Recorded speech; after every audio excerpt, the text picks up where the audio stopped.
Ce message vous est présenté par l'Assemblée chrétienne Le Tabernacle. www.letabernacle.net. J'aimerais partager avec vous ce sujet qui est un sujet qui nous touche tous. Serviteurs ou pas serviteurs, brebis ou pas brebis, mais on est tous concernés par cela.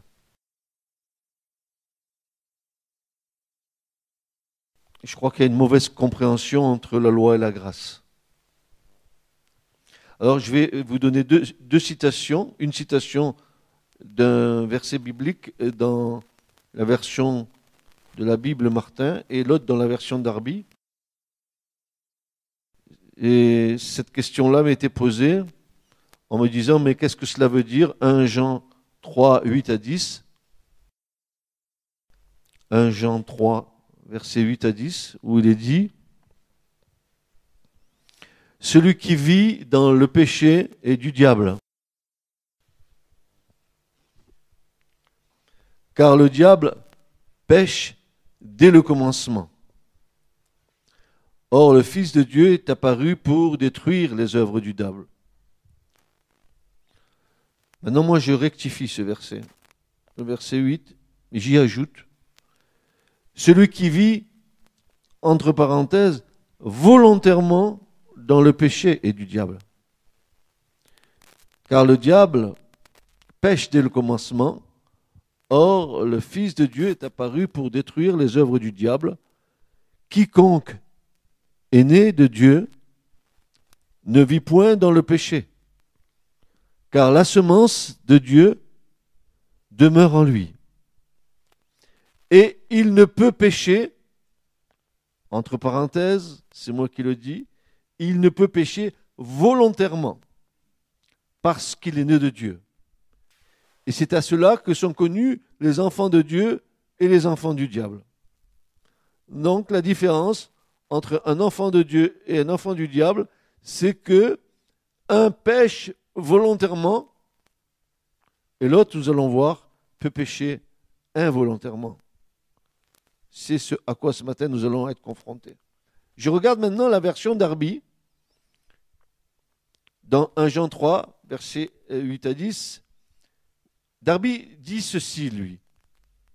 Celui qui pratique. Nous voyons ici le verbe pratiquer. Pratiquer le péché, c'est constamment pécher. Dans le même type de péché, ou dans le péché en général. Mais celui qui pratique le péché. Donc, il y a là une action volontaire de pratiquer le péché. Et Jean dira, dans 1 Jean 3, versets 4 à 6, il va dire « Quiconque pratique le péché, pratique aussi l'iniquité. » Qu'est-ce que cela veut dire? La pratique du péché nous fait entrer dans ce que nous appelons l'iniquité, c'est-à-dire une loi sans frein par rapport au péché. C'est-à-dire, je pratique toujours les mêmes péchés. Et ça devient une iniquité. Ça veut dire que ma nature me fait pécher volontairement et j'y mets de ma bonne volonté à pécher. Celui qui pratique volontairement le péché, remarquez ici le verbe pratiquer qui nous ramène à 1 Jean 3, 4, 6. Quiconque pratique le péché pratique aussi l'iniquité et du diable, car dès le commencement, le diable pêche. C'est pour ceci que le Fils de Dieu a été manifesté, afin qu'il détruisît les œuvres du diable. Et vous savez bien que la dernière œuvre qui sera détruite, c'est la mort. Or, nous savons que le salaire du péché, c'est la mort, et que le don gratuit de Dieu, c'est la vie éternelle en Jésus-Christ. Le salaire du péché, c'est la mort, et c'est pour ça que Christ est mort à la croix, pour que notre péché soit effacé, lui qui était sans péché. Quiconque est né de Dieu ne pratique pas le péché, entre parenthèses, volontairement. Car la semence de Dieu demeure en lui, il ne peut pas pécher volontairement, parce qu'il est né de Dieu. Par ceci sont rendus manifestes les enfants de Dieu et les enfants du diable. c'est que les uns pêchent volontairement et les autres ne pêchent pas volontairement. Je vais m'expliquer.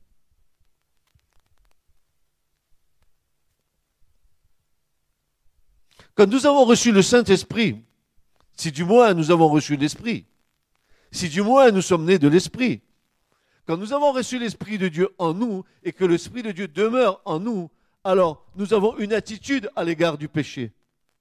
Il nous est dit que nous nous gardons nous-mêmes, c'est-à-dire nous faisons attention à nos vies de ne pas rentrer dans les travers anciens de nos vies. Les choses anciennes sont passées, voici que toutes choses sont faites nouvelles. Et les choses qui sont faites nouvelles, c'est une rupture par rapport à notre péché passé. Seul l'Esprit de Dieu a le pouvoir de nous libérer du péché. Par le sang de Jésus, appliqué sur nos consciences pour nous purifier.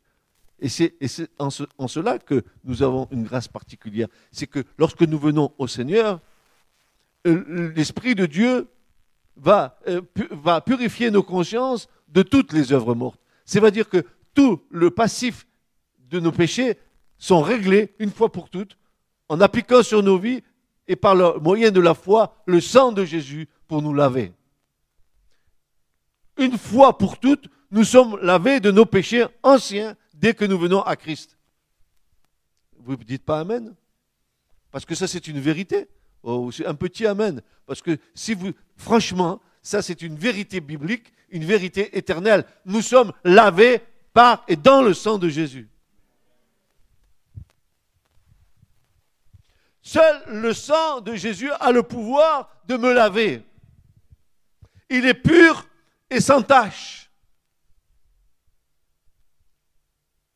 Le sang d'un innocent pour un coupable. Il est question ici de se soumettre volontairement au péché, de le pratiquer consciemment avec l'accord implicite de notre volonté. C'est ça, pécher volontairement. Pécher volontairement, c'est se soumettre volontairement à la puissance du péché, c'est-à-dire de se soumettre volontairement à la puissance de la chair. Nous allons voir pourquoi. De le pratiquer consciemment avec l'accord implicite de notre volonté. Notre volonté est d'accord pour pécher.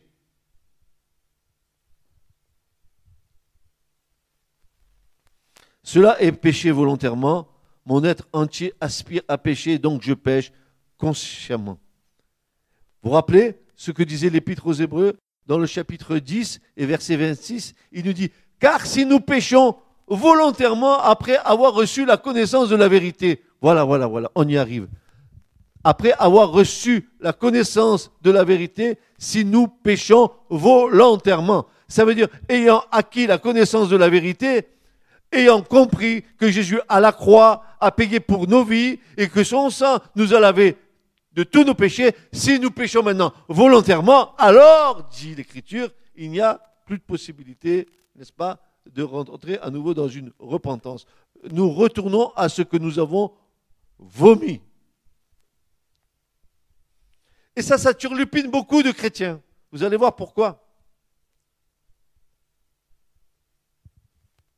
Et le mot volontairement ici, j'ai voulu en avoir le sens exact. Parce que souvent, nos traductions ne reflètent pas vraiment la pensée des Écritures dans l'original. Parfois, nos mots en français ne traduisent pas tellement bien le mot original en grec ou en hébreu. Eh bien, là, le mot volontairement ici, exousios en grec veut dire volontairement avec son propre accord, donc spontanément. Nous le faisons spontanément. Nous sommes d'accord avec nous-mêmes pour pécher. Et là, ce volontairement, c'est pécher avec obstination. Opposer ce péché avec obstination, opposer au péché commis sans réflexion et qui vient de l'ignorance ou de la faiblesse. Et voilà, on y arrive. J'appartiens à Christ. Je marche avec Christ. Ma vie est consacrée à Christ. Mais je suis dans la puissance de ma chair. Ma chair me pèse. Ma chair m'embête. Ma chair produit en moi des pensées que je n'aurais même pas osé penser. Mais elle est là, ma chair. Mon corps de péché est bien en moi et sur moi. Qu'est-ce que je fais avec ça?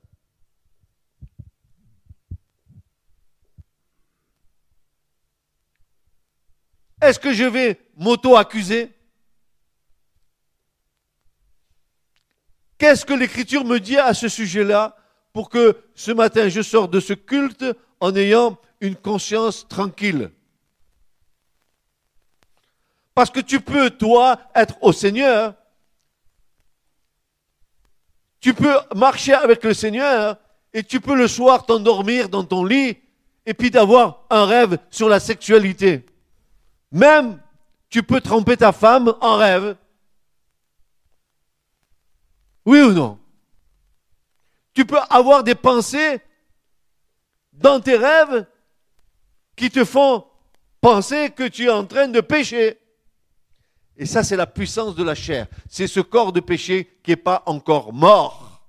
Nous sommes agonisants, nous sommes en train de mourir, mais ça nous pèse.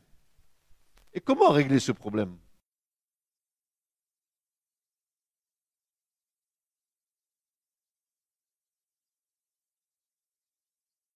Vais-je me culpabiliser en disant que je suis un grand pécheur?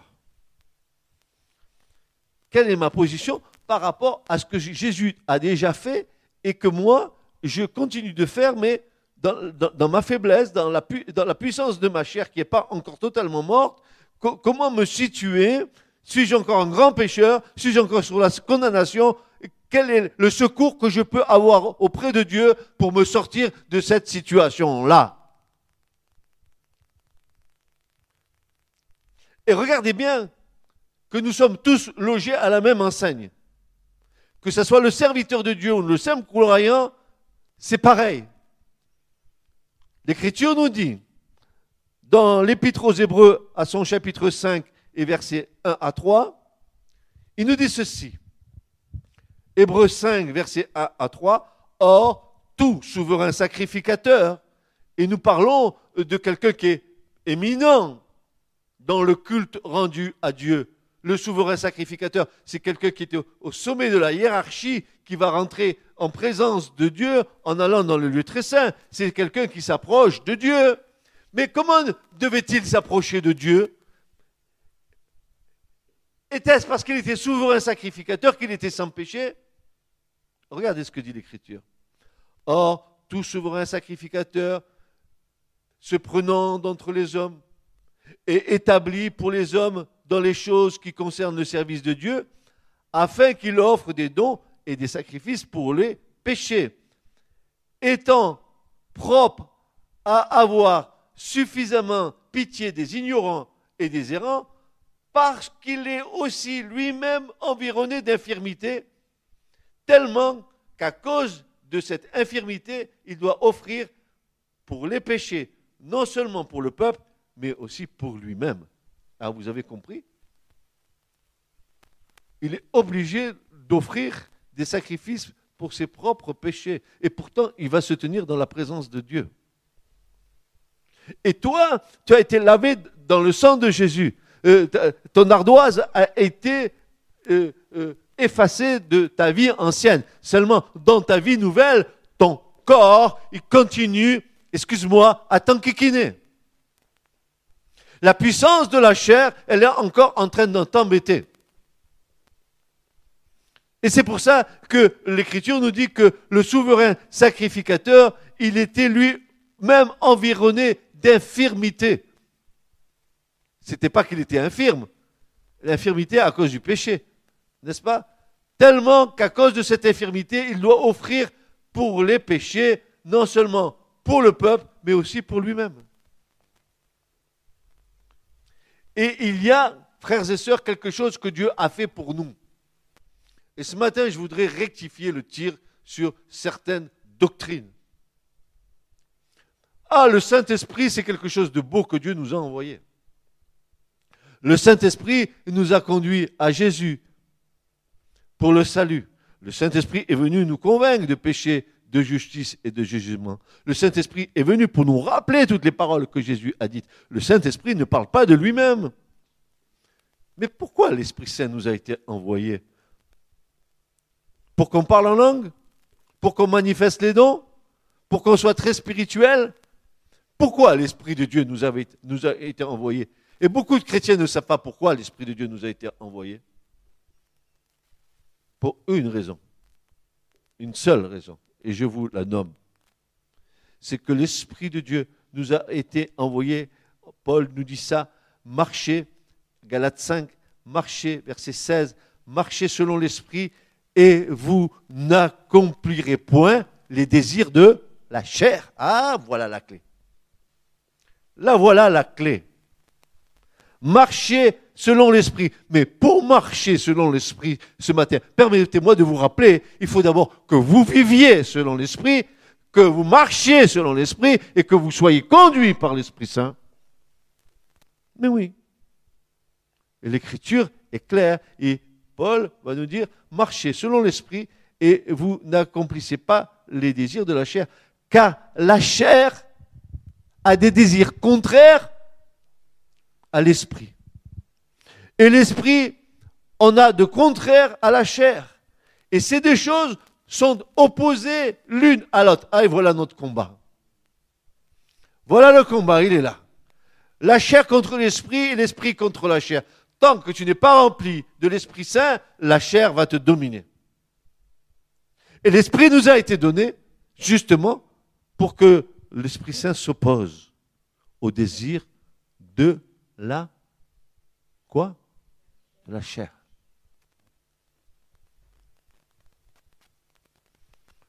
Il est dit ceci, que l'Esprit a des désirs contraires à la chair, et ces deux choses sont opposées l'une à l'autre de telle sorte que vous ne faites point les choses que vous voudriez.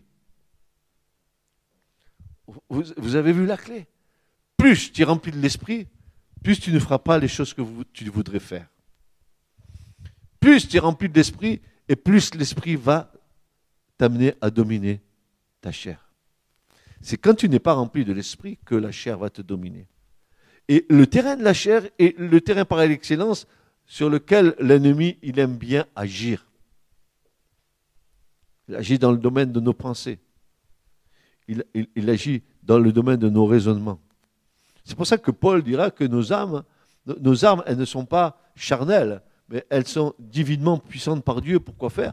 Pour renverser les forteresses, toutes les hauteurs qui se dressent, tous les raisonnements qui se dressent devant Dieu. Après avoir amené notre désobéissance à l'obéissance de Christ.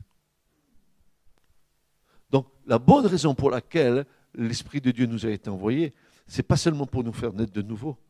Ce n'est pas seulement pour vivre de l'Esprit, mais aussi parce que l'Esprit en nous nous aide dans nos faiblesses. L'Esprit en nous nous aide à gagner nos combats. Et plus nous sommes remplis de l'Esprit, et moins, nous aurons de combats. C'est évident. Alors, on continue. Et vous allez voir que Paul, c'est un homme qui a bien compris la chose. Heureusement qu'il nous enseigne là-dessus. Hein. Il va nous dire, maintenant, qui peut nous aider à sortir vainqueur de cela. Et Paul va dire, car nous savons que la loi, elle est spirituelle. Romains 7, versets 14 à 25. Car nous savons que la loi est spirituelle. Et regardez bien ce qu'il dit. On le dit ensemble.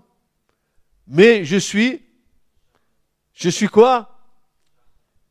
Et ensuite, voilà. Je suis charnel et vendu au péché. Car je n'approuve point ce que je fais, puisque je ne fais point ce que je veux, mais je fais ce que je haïs. T'as compris? Ce que nous ne voudrions pas faire, nous le faisons. Parce que la loi du péché qui est inscrite dans nos membres est en train de combattre avec la loi de l'esprit qui vit en nous. Nous sommes dans un combat continuel et perpétuel jusqu'à ce que le Seigneur vienne nous enlever. Nous sommes en combat. Nous sommes en combat. L'apôtre Jacques dira, mais quels sont ces combats qui vous animent? N'est-ce pas vos voluptés, n'est-ce pas vos désirs, toutes ces choses qui combattent dans vos membres, dans votre corps?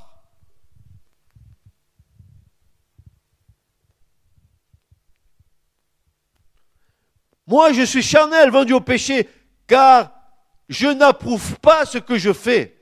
Et quand nous péchons involontairement, quand nous nous laissons surprendre par le péché, nous n'approuvons pas ce que nous faisons. L'esprit qui est en moi n'est pas d'accord avec moi.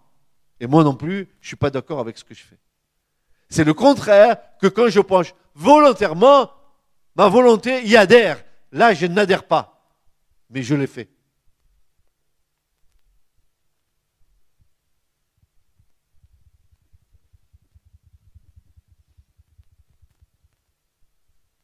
Or, si ce que je fais, je ne le veux point. Vous vous rendez compte? Si ce que je fais, je ne le veux pas. Donc, mais je le fais, mais je ne le voulais pas. Je me suis laissé surprendre par la puissance de ma chair qui n'est pas encore morte. Paul dit que nous sommes agonisants dans le Christ, que nous mourrons chaque jour un peu plus davantage. Mais nous voyons encore que notre chair domine. Alors, Paul dit, or, si ce que je fais, je ne le veux point, je reconnais par cela même que la loi est bonne. Maintenant, donc, ce n'est plus moi qui fais cela, mais c'est le péché qui habite en moi. Car je sais qu'en moi, c'est-à-dire en ma chair, il n'habite point de bien. Souvenez-vous que ni la chair, ni le sang ne peuvent hériter du royaume de Dieu. Cette chair, elle a été crucifiée à la croix avec Christ. Potentiellement, c'est fait. Nous avons été crucifiés avec le Christ. Mais la réalité de notre marche fait que nous constatons que nous devons encore combattre. Parce qu'il y a la part du combat dans lequel nous devons œuvrer nous-mêmes. Ça a été fait potentiellement à la croix et Jésus nous aide en bas à être victorieux sur notre chair.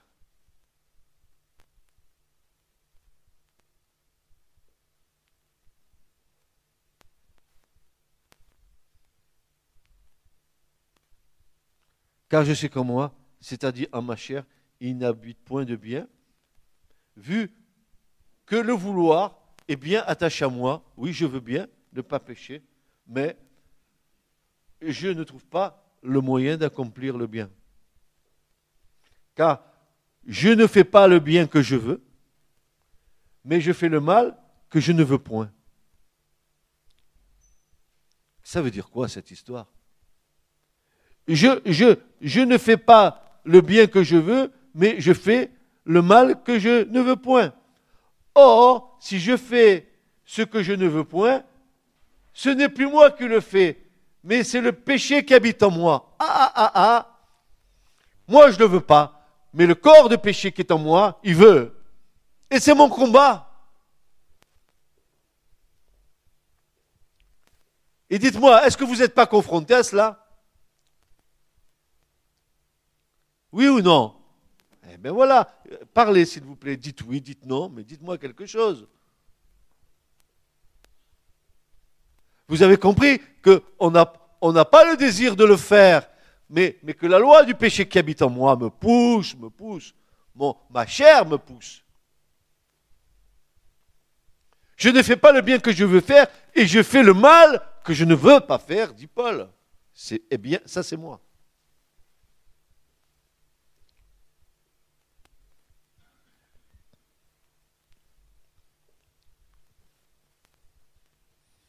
Mais c'est le péché qui habite en moi. Je trouve donc cette loi au-dedans de moi, que quand je veux faire le bien, le mal est attaché à moi. Car je prends plaisir à la loi de Dieu quant à l'homme intérieur, mais je vois dans mes membres une autre loi, qui combat contre la loi de mon entendement, et qui me rend prisonnier à la loi du péché qui est dans mes membres. Et voilà le cri de désespoir de Paul, qui est mon cri ce matin. Ah, misérable que je suis, qui me délivrera de ce corps, du corps de cette mort? Qui me délivrera de ce corps de chair qui me pèse? Je suis né entièrement dans le péché. Dès le sein de ma mère, j'étais conçu dans le péché. Et jusqu'au bout de ma vie, même si Christ est venu dans ma vie et m'a pardonné, m'a lavé, je vais continuer à supporter jusqu'au bout ce corps qui me pèse. Et contre lequel je lutte.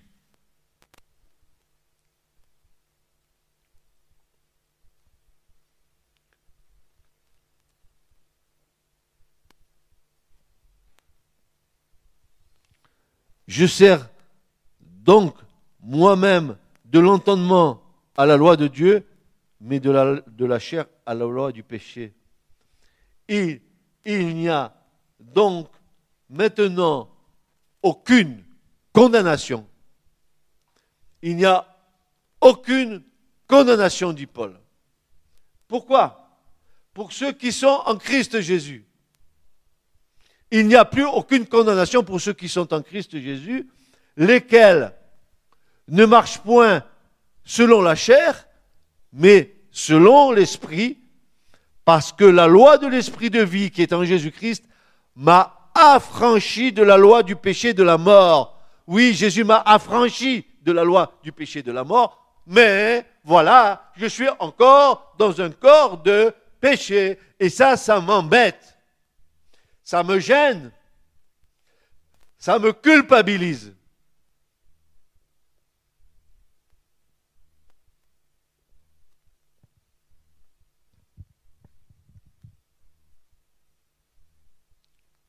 Lesquels ne marchent point selon la chair, mais selon l'esprit, parce que la loi de l'esprit de vie qui est en Jésus-Christ m'a affranchi de la loi du péché et de la mort. Cette loi m'a affranchi. Mais, voilà, dans ma marche, mon corps me pèse encore. La justice de Dieu a été manifestée. Dieu te voit juste et sans péché au travers de Christ. Mais dans ta marche terrestre, tu es encore dans ce corps de péché. Et tu combats. Et merci Seigneur pour l'Esprit Saint. Dites avec moi, merci Seigneur pour le Saint-Esprit qui m'aide à combattre la loi du péché. C'est pour ça que Paul dit, mais il nous donne cette invitation, il nous donne ce conseil précieux, il nous donne cette sagesse qui vient d'en haut en nous disant, soyez toujours remplis du Saint-Esprit. Mais pourquoi faire? Pour lutter contre la loi du péché qui est encore inscrite dans nos membres.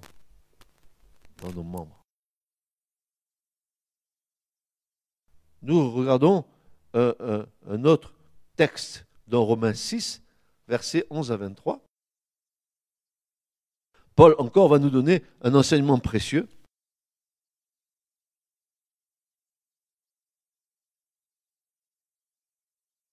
Et ce matin, nous pouvons dire ensemble et répéter avec Paul, il n'y a plus de condamnation pour ceux qui sont en Jésus-Christ, qui marchent non selon la chair, mais selon l'esprit. Voilà la clé. Selon l'esprit. Tu marches selon l'esprit. Tu es dans la volonté de Dieu. Même si ta chair t'enquiquine, mais tu es dans la volonté de Dieu. Romains 6, versets 11 à 23. Vous aussi, tout de même, faites votre compte que vous êtes morts au péché, mais vivants à Dieu en Jésus-Christ notre Seigneur.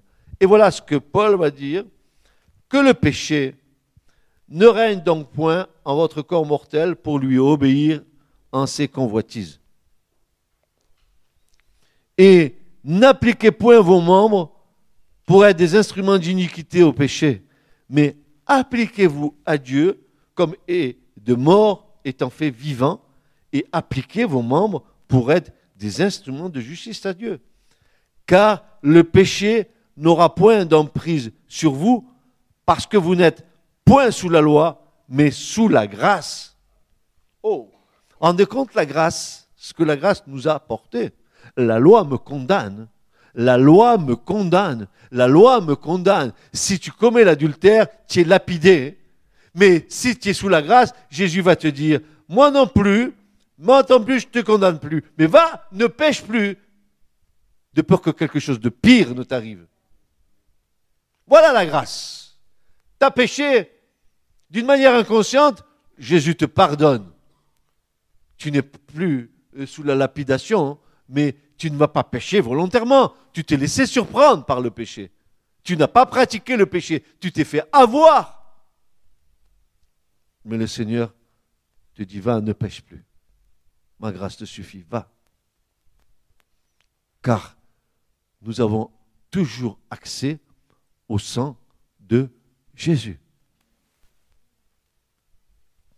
Je ne sais pas si vous avez bien regardé les Écritures, mais quand vous voyez le chapitre 5, le chapitre 4 de l'Apocalypse, où nous voyons Jésus assis sur le trône, avec les 7 cornes et les 7 yeux, qui sont les 7 esprits de Dieu, on nous le présente comme un agneau qui est comme égorgé, comme immolé. Et il est présenté dans une représentation de son sacrifice à la croix. Il est égorgé, le sang coule. Et tant que le sang coule, la grâce coule. Et vous retrouvez Jésus au chapitre 19 de l'Apocalypse, c'est fini, c'est plus l'agneau. C'est celui qui est fidèle, qui a une épée à 2 tranchants dans la bouche et qui vient pour juger. Il y a le temps de la grâce, le temps de la grâce. Et nous sommes sur le temps de la grâce. Tant que le Seigneur n'est pas revenu, nous sommes toujours sur le temps de la grâce. Et ce temps de la grâce nous permet, à nous qui avons connu le Seigneur, et plutôt que nous avons été connus de Dieu, alors nous avons cet accès auprès du Père. Mais pas n'importe comment. C'est pour ça que tout à l'heure, on va avoir une clé que l'Écriture nous donne. Car, verset 14, le péché n'aura point d'empire sur vous, parce que vous n'êtes point sous la loi, mais sous la grâce. Quoi donc? Pécherons-nous parce que nous ne sommes point sous la loi, mais sous la grâce? À Dieu ne plaise. Ne savez-vous pas, bien qu'à quiconque vous vous rendez esclave pour obéir, vous êtes esclave de celui à qui vous obéissez, soit du péché qui conduit à la mort, soit à l'obéissance qui conduit à la justice. C'est important ce verset. Or, dit Paul, grâce à Dieu, de ce que, ayant été les esclaves du péché, vous avez obéi de cœur à la forme expresse de la doctrine dans laquelle vous avez été élevés. Ayant donc été affranchis du péché, vous êtes asservis à la justice. Je parle à la façon des hommes à cause de l'infirmité, de la faiblesse de votre chair. Comme donc vous avez appliqué vos membres pour servir à la souillure et à l'iniquité pour commettre l'iniquité, ainsi appliquez maintenant vos membres pour servir à la justice en sainteté. Ah voilà, ça y est, c'est dit. Soyez saints comme mon Père est saint, soyez parfaits comme mon Père est parfait. Nous ne pouvons pas être saints ni parfaits si Christ n'avait pas fait l'œuvre à la croix pour nous. Ça veut dire que la sainteté nous a été communiquée lorsque les péchés ont été effacés. La justice nous a été imputée quand nos péchés ont été effacés. Et nous sommes saints aujourd'hui. Nous sommes appelés saints. Paul dit aux saints qui sont à l'église d'Éphèse, aux saints qui sont à l'église de Colosse. Paul considérait tous les chrétiens qui étaient nés de l'Esprit comme étant des saints devant la face de Dieu. Tel il est et tel vous êtes, dira-t-il. Donc, nous comprenons que Paul nous dit maintenant, puisque vous avez été libérés de vos péchés anciens, mettez vos membres au service, à la justice, en sainteté. Car lorsque vous étiez esclaves du péché, vous étiez libres à l'égard de la justice. Quel fruit donc aviez-vous alors des choses dont maintenant vous avez honte? Certes, leur fin est la mort, mais maintenant que vous êtes affranchis du péché et asservis à Dieu, vous avez quoi pour fruit? La sanctification et pour fin la vie éternelle. Amen, amen et amen. Et Souvenez-vous de ce que dit l'Écriture, sans la sanctification, nul ne verra le Seigneur.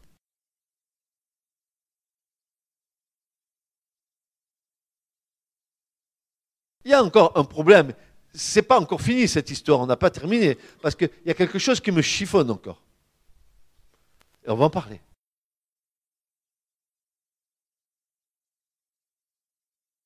Maintenant que vous avez été affranchis du péché et asservis à Dieu, vous avez votre fruit dans la sanctification et pour la fin, la vie éternelle, car les gages du péché, c'est la mort, mais le don de Dieu, c'est la vie éternelle par Jésus-Christ notre Seigneur.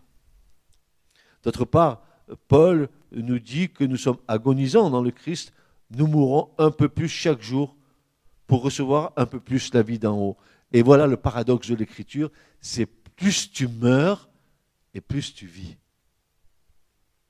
Plus tu meurs à toi-même et plus tu reçois la vie d'en haut. Plus ta chair domine plus sur toi, plus la vie rentre en toi. Plus la chair domine, moins la vie rentre. Et si la chair domine, tu ne rentres pas dans le royaume.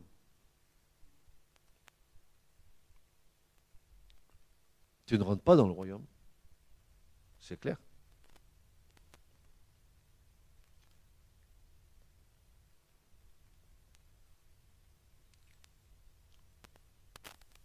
Paul dira dans 2 Corinthiens 4, versets 10 à 12, 2 Corinthiens 4, versets 10 à 12, il dira ceci, « Portons toujours, partout, en notre corps, la mort du Seigneur Jésus, afin que la vie de Jésus soit aussi manifestée en notre corps. Car nous qui vivons, nous sommes toujours livrés à la mort pour l'amour de Jésus, afin que la vie de Jésus soit aussi manifestée en notre chair mortelle, de sorte que la mort se déploie en nous, mais la vie en vous. » Paul dit, nous sommes agonisants. Nous sommes en train de mourir. Et le degré de notre mort va révéler le degré de la plénitude de l'esprit en nous. Plus je meurs, plus je meurs, et plus je suis rempli de l'esprit. Répète avec moi.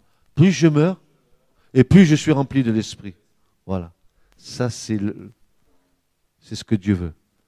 Tu meurs à toi-même, et la vie de Christ rentre en toi de plus en plus. Pour être, à un moment donné, une seule plante avec lui, en conformité avec sa mort et sa résurrection, dit Paul. Dans l'évangile de Jean, dans le chapitre 15, Jésus va élargir la perspective de notre compréhension. Voilà ce qu'il va déclarer aux disciples. Dans Jean 15, verset 3, il va dire ceci. Déjà, vous êtes purs à cause de la parole que je vous ai annoncée. Cela voulait dire que le fait que la parole leur était annoncée, Jésus considérait que cette parole avait purifié leur cœur. La parole de Dieu, elle a le pouvoir de purifier. Il a été purifié par l'eau et par le sang. Éphésiens, chapitre 5. L'Église, elle a été purifiée par le lavage d'eau, par le sang. Nous aussi, nous sommes purifiés, non seulement par le sang de Jésus, mais la parole de Dieu dans notre marche, elle a ce pouvoir de purifier encore plus nos vies et nos cœurs. Et Jésus va leur dire, mais à cause des paroles que je vous ai déjà dites, vous êtes purs.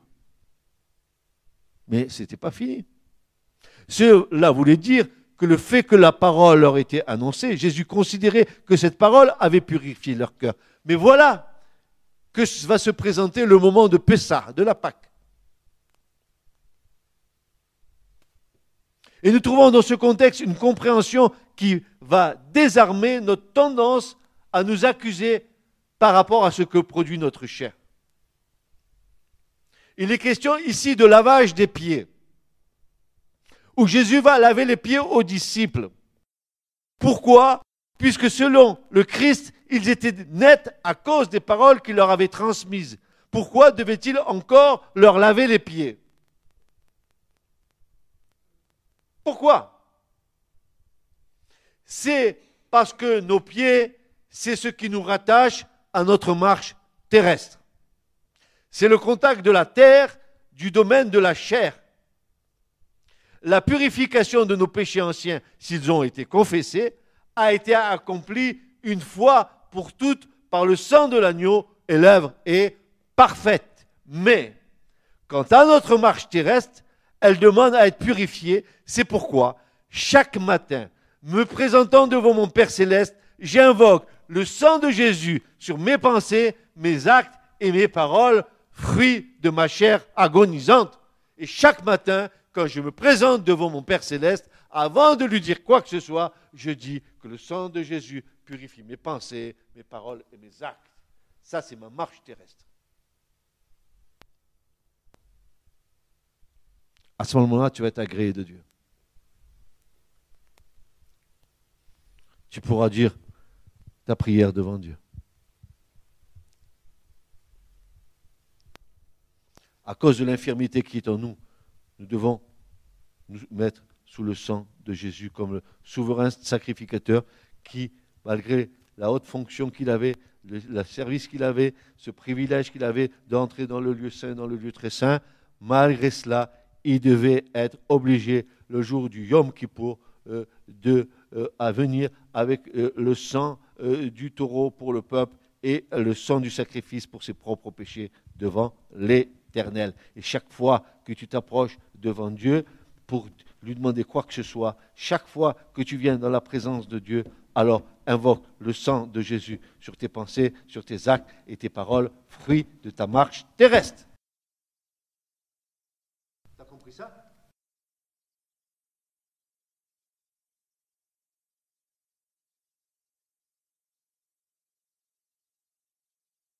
Les chrétiens du 21e siècle.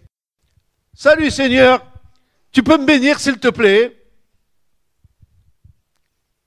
Alléluia! Je suis chrétien évangélique. Ça me fait une belle jambe. Regarde Seigneur, je viens devant toi. Si tu pouvais bénir ma belle-mère, mon beau-père, ma grand-mère, mes frères, mes soeurs, me trouver du job, un travail, tout ça, donner un bon salaire. Merci Seigneur. Ils viennent devant Dieu.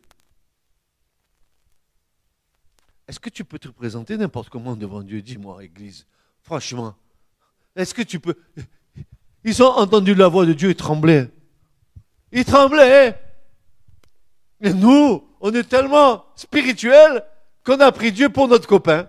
On lui tape sur l'épaule. Oh, t'as pas une petite bénédiction pour moi, s'il te plaît, aujourd'hui?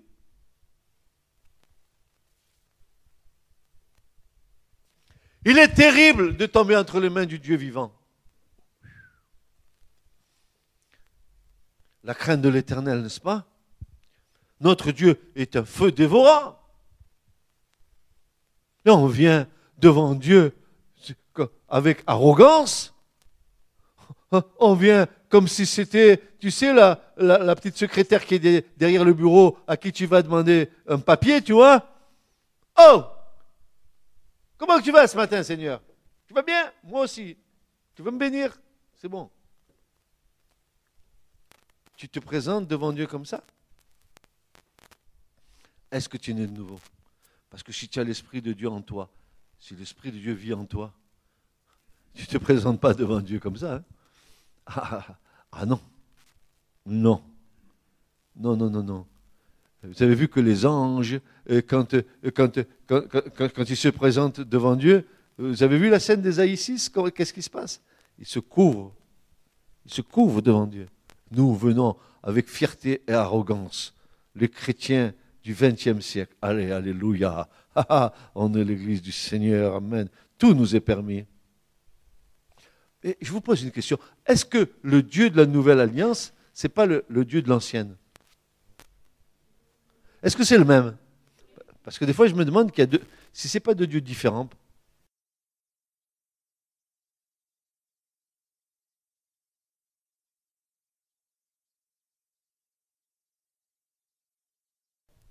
C'est que nos pieds, c'est ce qui nous rattache à notre marche terrestre.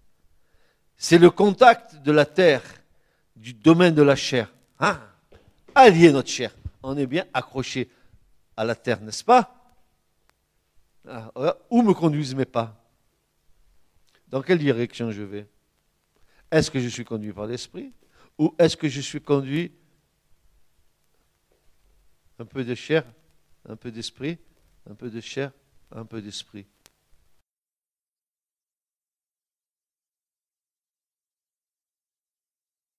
L'homme, la femme de l'esprit, c'est des hommes et des femmes qui ont la pensée de Dieu.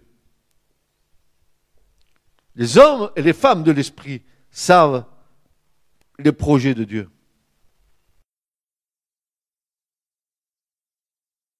Le peuple de Dieu, s'il était rempli de l'esprit, il saurait aujourd'hui ce que Dieu va faire demain.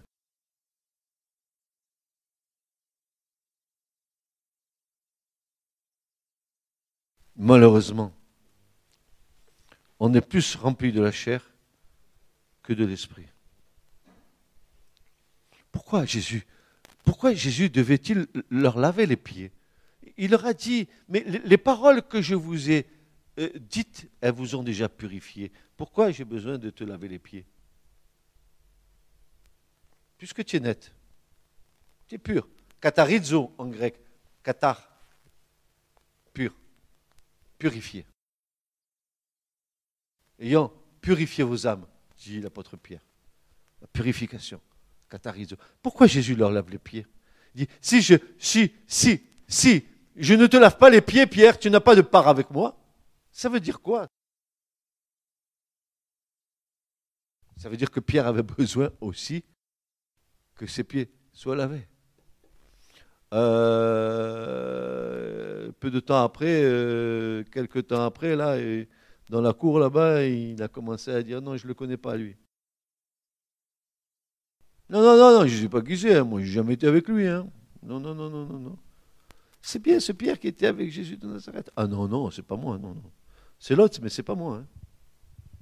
Vous avez compris?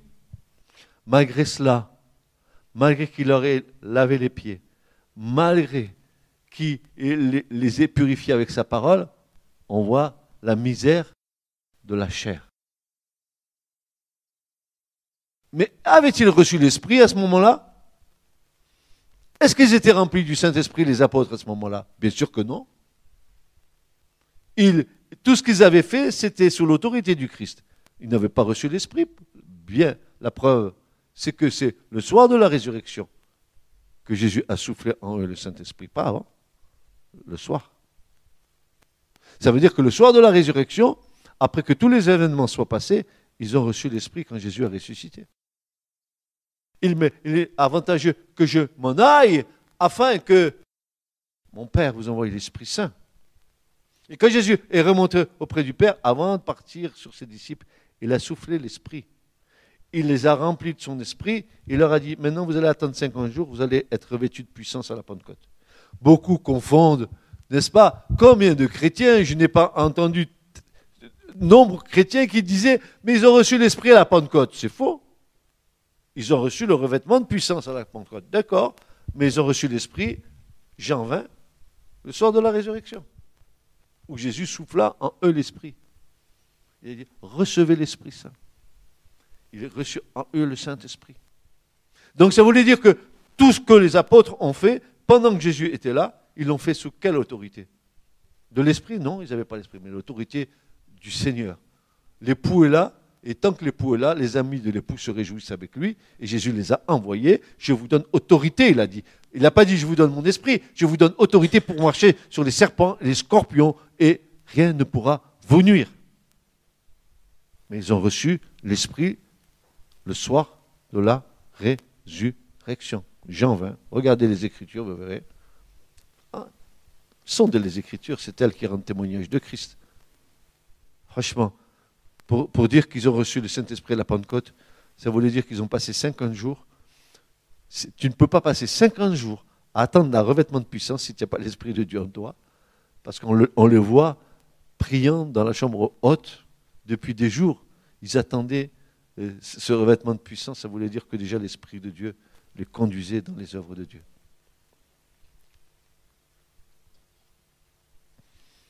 Mais quant à notre marche terrestre, elle demande à être purifiée C'est pourquoi chaque matin, me présentant devant mon Père Céleste, j'invoque le sang de Jésus sur mes pensées, mes actes et mes paroles, fruit de ma chair agonisante.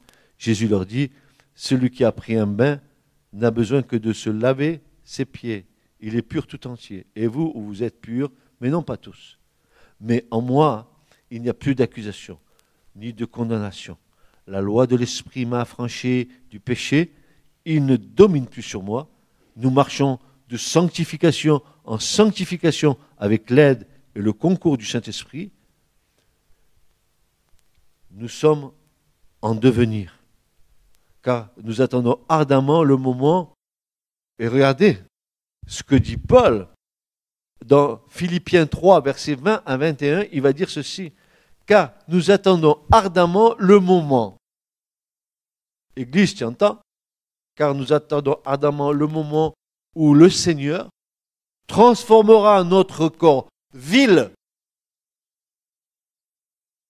pourri, afin qu'il soit rendu conforme à son corps glorieux, selon cette efficace par laquelle il peut même s'assujettir toutes choses. Que le Seigneur Tout-Puissant et miséricordieux nous sanctifie entièrement et que notre esprit, notre âme et notre corps tout entier soient conservés sans reproche en la venue de notre Seigneur Jésus-Christ, car celui qui nous appelle est fidèle, qui aussi le fera. Amen. Ce message vous a été présenté par l'Assemblée chrétienne Le Tabernacle. www.letabernacle.net